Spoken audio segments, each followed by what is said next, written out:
Alright kids, time for a little bit different video. I haven't uploaded anything in a little bit, so let's have a little fun here. First off, I'm recording this on my phone instead of on my normal GoPro because the batteries are dead and they don't seem to want to charge anymore. So we're gonna see what the future holds. So this is a lot of electronics, as you can plainly see, and we'll get into more about these in a second, but these are the guts of a speaker that I am making, or basically have made. This is my first set that I made myself, almost. I mean, everything is done and working. I just need to actually get my button gear and put them back together. Let's talk about a finished set, though, real quick. This is a set I made for my friend that she will get for Christmas. So, I got a laser cut, I think it was laser cut, or a pre-cut cabinet that I then sanded down and cut all the holes into. It's a 3K second order crossover inside there. It is a sealed system. It is stuffed, and then it has a 3/4 inch silk dome tweeter and a 5 1/4 inch paper cone. And so I chose to make this set simply because I wanted to screw around more with making speakers, because I want to do this a lot more. And I want you guys to probably be along for the ride on the third set, which I'm kind of planning on doing here soon. But I want to talk a little bit about the decision process behind making speakers and the different parts of them. So let's go to something a little more easy to visualize here. This is the electronics of my set of speakers. And over here, these are going to be the cabinets for them. So they're actually quite a bit bigger than the other set. I think it's actually about 50% or like double the size internally, because as you get bigger in any direction, you exponentially increase your internal size. This one also has bracing inside, and this one was completely handmade by me. Every single cut, sand, everything was made by me. So I'm rather proud of these. They will be stained, or at least sealed up with some Danish oil at the end, but they're pretty much done. And these are a working crossover configuration and woofer, tweeter set. Everything here works. They've been in their box before, tested, they sound great. They work perfectly fine. I just had to take them back out to do some finishing touches on the wood, and I haven't sealed the wood yet, so once that's done, I'll throw them all together. But why do you choose different parts and aspects of a speaker? And this can be in building a speaker or in just deciding what you need to buy for yourself. So I want to talk a little bit about how the different aspects of the setup affect you and affect your sound. So let's get one thing straight. What is quiz time? What is the most important thing when it comes to outside of your ability to hear, right? Outside of your ears. What is the most important thing when it comes to music sounding great? You're probably wrong. The answer is what you're listening to. I don't care if you're on the greatest system in the world. If it's something you hate, it's gonna sound awful.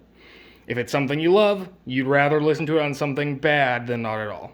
So that's the first thing. The second part is still not the speaker. It's this. It's everything between where you are sitting and where the music comes from. Because as that sound goes out, it is going to bounce off of that TV, off of that wall, off of the ceiling, off of that. It's going to get absorbed by this. There's all sorts of things that are going to change how that audio comes to your ear. So how well you set up your speakers, how far away, are they equal distance, how close are they to the wall, everything about that is going to affect the sound more than anything else. And in this room, maybe you can hear that, it echoes a lot. This room is terrible.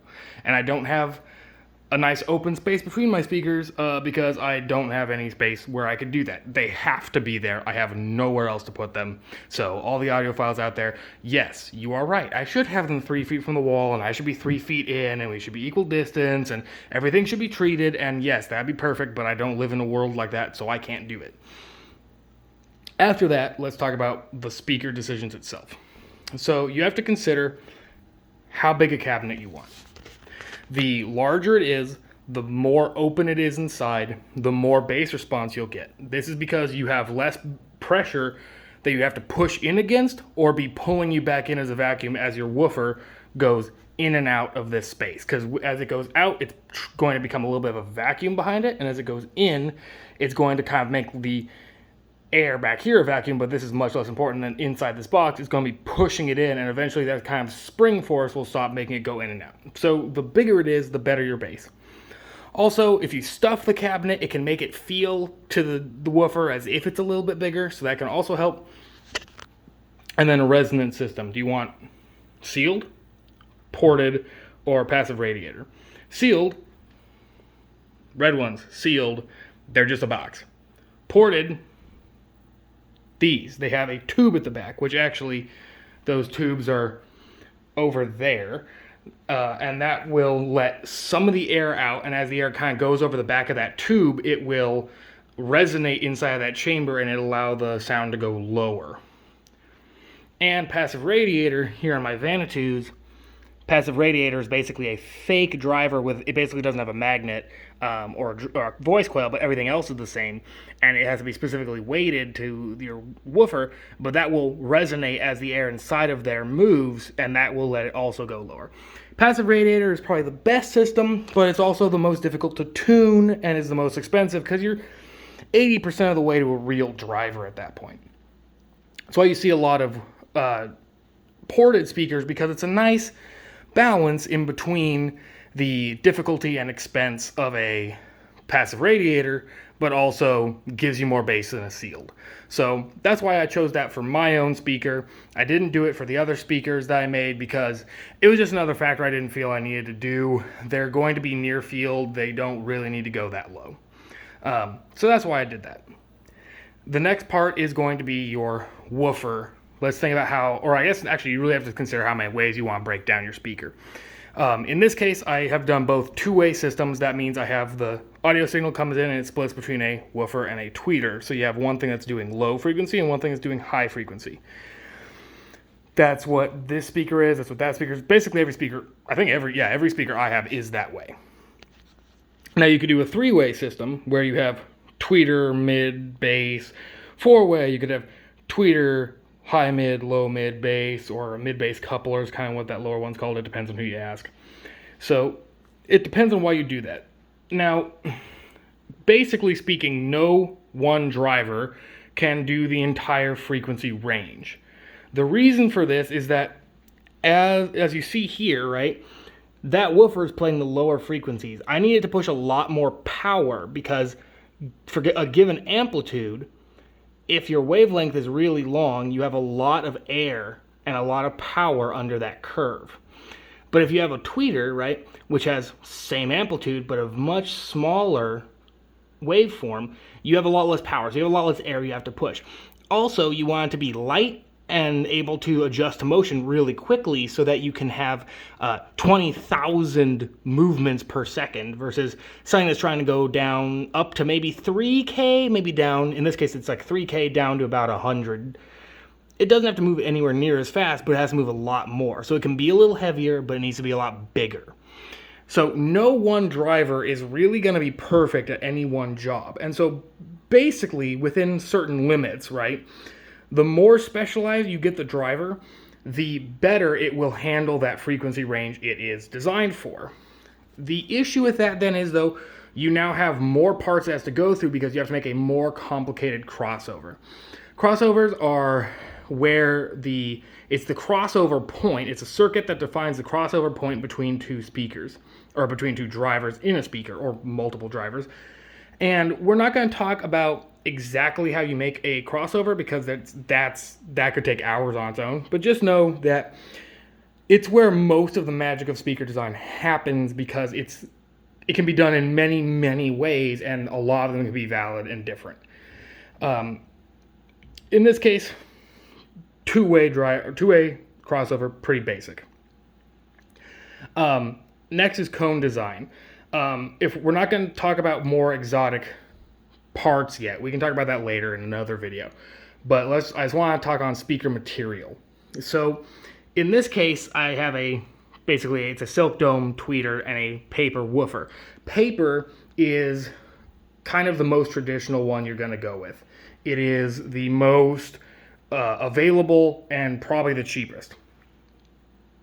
The other option is what I did here. This is still a silk dome tweeter, but an aluminum woofer. You see how nice and shiny it is if I get the dust off of it. I did that because I want it to be really, really stiff. The stiffer this driver is, the less likely it is to break up, and when breakup is when parts of it are playing at different speeds than the other parts because it just can't handle moving. And so if it starts to break up and play a little bit faster here, a little bit slower here, and they kind of get out, you start making your own sound out of the woofer rather than the sound it's supposed to play. There's three basic principles you need to consider here, which is the stiffness, the weight, and the breakup characteristics, or the dampening. Metal is the heaviest, but also the stiffest, as long as we're talking about the standard materials. There's metal, paper, and plastic. Metal is the heaviest, but the stiffest, but also the worst at handling breakup. It doesn't break up for a very long time because it's so stiff. It can go really low and really high. I think this one can go something like 6K or something without breaking up. But once it does break up, it breaks up terribly. It is awful breakup. Paper is, it depends. I think it's almost as light as plastic, maybe not as light. It's not super stiff, but it does handle breakup pretty well. So paper's pretty good because it's kind of a happy medium of everything. Plastic is the lightest, but also the least stiff. I think it's the lightest usually, but it's the least stiff. It breaks up pretty quickly, but it handles breakup really well. So there's a lot of different schools of thought between, do I try and avoid breakup entirely or as much as possible, or do I let it happen because it's gonna happen and then just have what can handle it the best? So that's why a lot of things are paper. Also, they're cheap. I want to just avoid breakup, so I take this out of its frequency range way before breakup would ever happen. So you pretty much never hear breakup on this cone. So those are the basic principles of the different material selection.